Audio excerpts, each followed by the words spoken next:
sea. From Detroit to Houston and New York to LA. There's pride in every American heart, and it's time we stand and say that I'm proud to be an American. Wearing this I know I'm free, and I won't forget the men who died, who gave that right to me. And I gladly stand up next to you and defend her still today. 'Cause there ain't no doubt I love this land. God bless the USA. And I'm proud to be an American, where at least I know I'm free. And I won't forget the men who died, who gave that right to me. And I gladly stand up next to you and defend her still today. 'Cause there ain't no doubt I love this land. God bless the USA.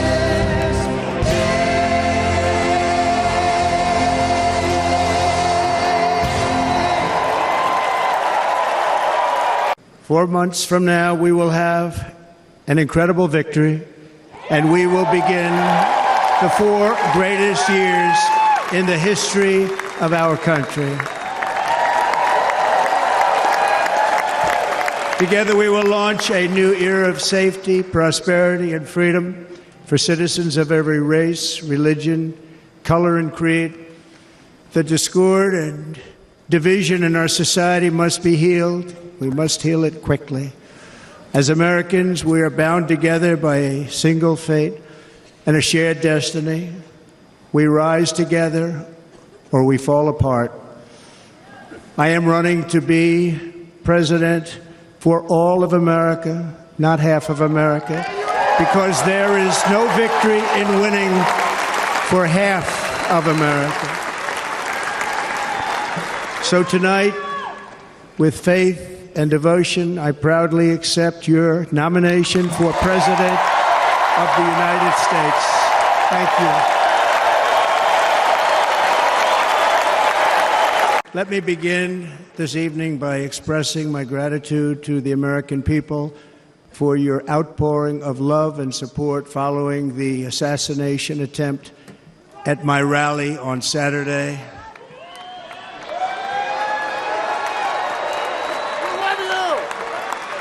As you already know, the assassin's bullet came within a quarter of an inch of taking my life. So many people have asked me, what happened? Tell us what happened, please.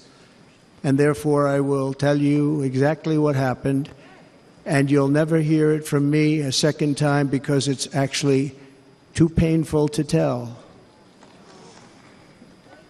It was a warm, beautiful day in the early evening in Butler Township in the great Commonwealth of Pennsylvania.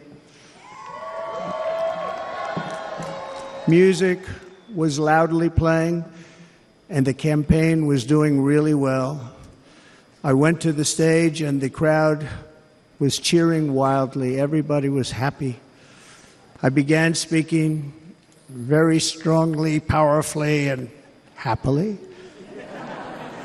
because I was discussing the great job my administration did on immigration at the southern border. We were very proud of it.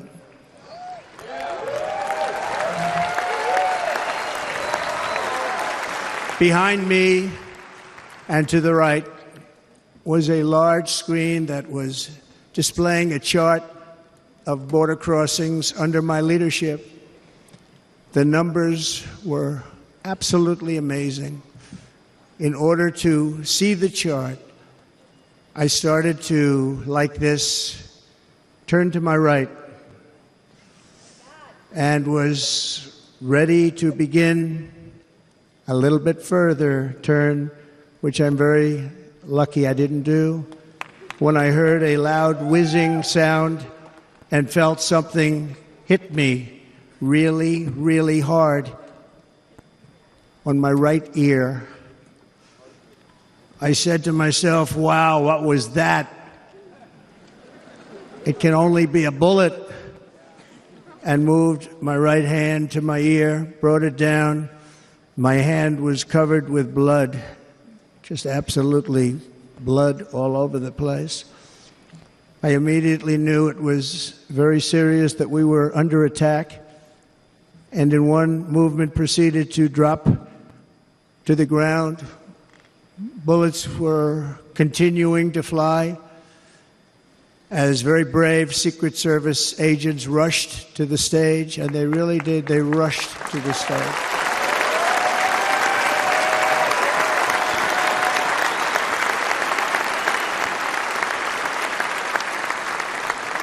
These are great people, at great risk, I will tell you, and pounced on top of me so that I would be protected.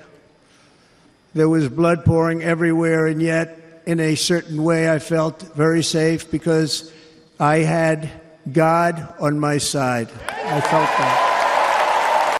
In an age when our politics too often divide us, now is the time to remember that we are all fellow citizens. We are one nation under God, indivisible, with liberty and justice for all.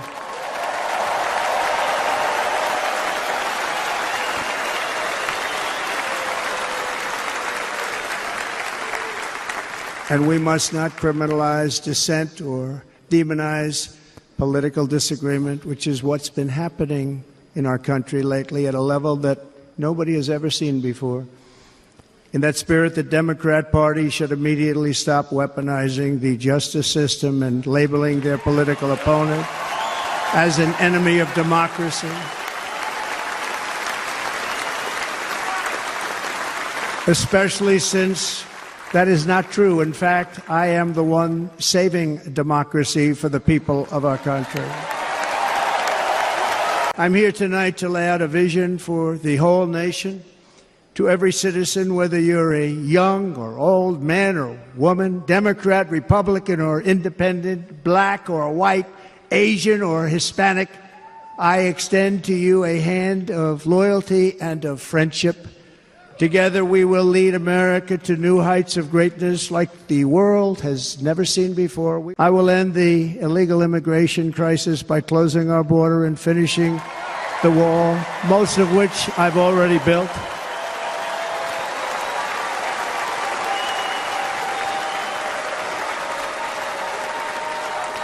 On the wall, we were dealing with a very difficult Congress.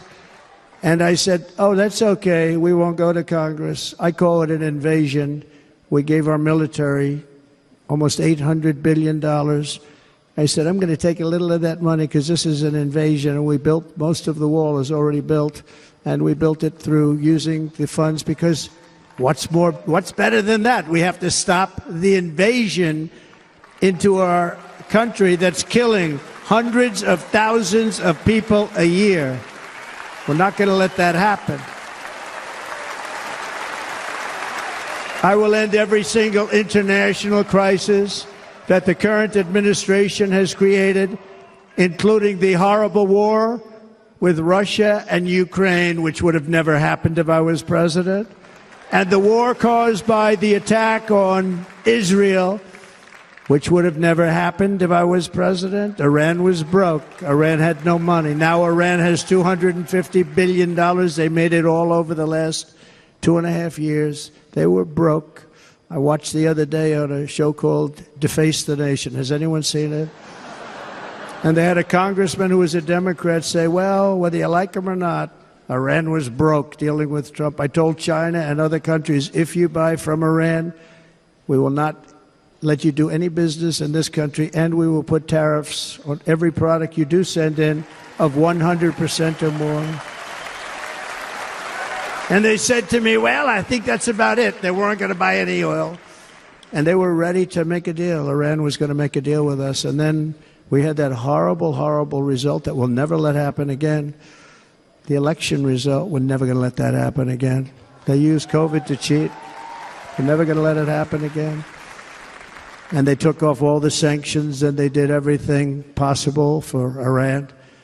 And now Iran is very close to having a nuclear weapon, which would have never happened. This is a shame what this administration, the damage that this administration has done. And I say it often, if you took the 10 worst presidents in the history of the United States, think of it, the 10 worst, added them up, they will not have done the damage that Biden has done.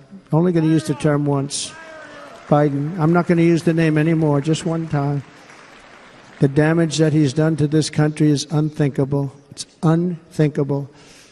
Together we will restore vision, strength, competence, and we're going to have a thing called common sense making most of our decisions, actually. It's all common sense. Under the current administration, we are indeed a nation in decline. We have an inflation crisis that is making life unaffordable, ravaging the incomes of working and low-income families, and crushing, just simply crushing our people like never before. They've never seen anything like it.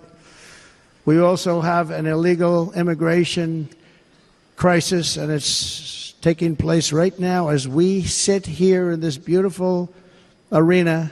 It's a massive invasion at our southern border that has spread misery, crime, poverty, disease, and destruction to communities all across our land. Nobody's ever seen anything like it. Then there's an international crisis, the likes of which the world has seldom been part of. Nobody can believe what's happening. War is now raging in Europe and the Middle East. A growing specter of conflict hangs over Taiwan, Korea, the Philippines, and all of Asia, and our planet is teetering on the edge of World War III, and this will be a war like no other war because of weaponry. The weapons are no longer army tanks going back and forth shooting at each other. These weapons are obliteration. It's time for a change. This administration can't come close to solving the problems. We're dealing with very tough, very fierce people. They're fierce people. And we don't have fierce people. We have people that are a lot less than fierce, except when it comes to cheating on elections and a couple of other things. Then they're fierce. Then they're fierce. So tonight, I make this pledge to the great people of America. I will end the devastating inflation crisis immediately, bring down interest rates, and lower the cost of energy. We will drill, baby, drill.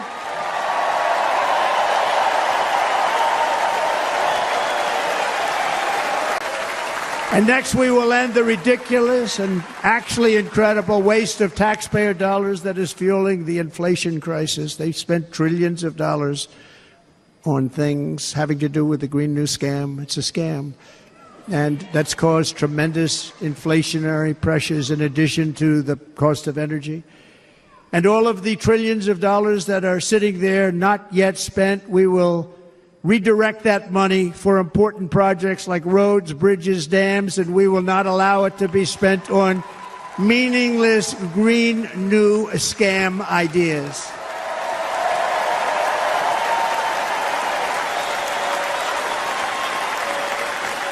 And I will end the electric vehicle mandate on day one.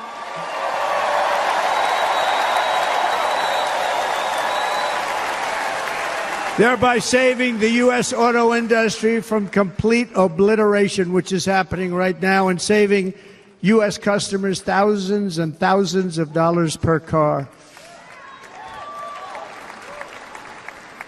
And right now, as we speak, large factories just started are being built across the border in Mexico. So with all the other things happening on our border, and they're being built by China to make cars and to sell them into our country, no tax, no anything. The United Auto Workers ought to be ashamed for allowing this to happen. And the leader of the United Auto Workers should be fired immediately. And every single auto worker, union and non-union, should be voting for Donald Trump, because we're going to bring back car manufacturing, and we're going to bring it back fast.